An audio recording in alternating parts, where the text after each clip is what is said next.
ஒரு full body painting.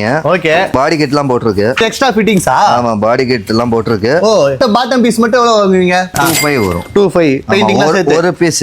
ஒரு பீஸ்ல பாத்தீங்கன்னா 4 வரும். ரெண்டு சைடு ஸ்கர்ட்ஸ். ஓ ஆமா, அந்த சைடுல சைடு கீழ. ஆமா. ஓ, இந்த பக்கம் ஒன்னு, அந்த பக்கம் ஒன்னு, ரெண்டு. இது ஃப்ரண்ட்ல ஒன்னு, மூணு. அப்புறம் வேற ஒன்னு, 4 ஒன்னு. பேக் பம்பர்ல ஒன்னு. பேக் பம்பர்ல வரும். Okay okay. அப்புறம் இந்த வண்டி வந்து ஒரு டுவல் டோனா பண்ண போறோம். கீழ ரெட், மேல Black. ஓ, கீழ ரெட், மேல Black-ஆ? ஆமா. முதல்ல ரேப் பண்ணிருந்தாங்க. அந்த ரேப் எல்லாம் எடுத்துட்டு பெயிண்டா பண்ண போறோம். ஓ ஓ. இதுதான் ஷிஃப்ட்ல உள்ள இஷ்யூஸ் சொன்னேன். ஓ, இதுதானா?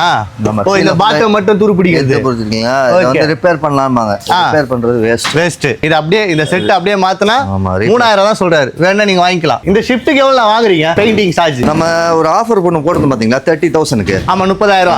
அந்த சேம் ஆஃபர் 30,000. இந்த ஷிஃப்ட்டுக்கு பெயிண்ட் பண்ணா 30,000. லைட்டா கொஞ்சம் டிங்கரிங் இருக்கணும், கரெக்ட்டுங்களா? ஆமா. ரொம்ப அதிகமா இருந்தா அதுக்கு எக்ஸ்ட்ரா காஸ்ட் வரும். ஜஸ்ட் 30,000ல இந்த ஷிஃப்ட்டுக்கு நீங்க ஃபுல் பெயிண்ட் பண்ணிக்கலாம். ஆமா. அது இல்லாம எக்ஸ்ட்ரா ஃபிட்டிங்ஸ்லாம் வேணும்னா அண்ணங்கிட்டே இருக்கு, நீங்க வாங்கிக்கலாம்.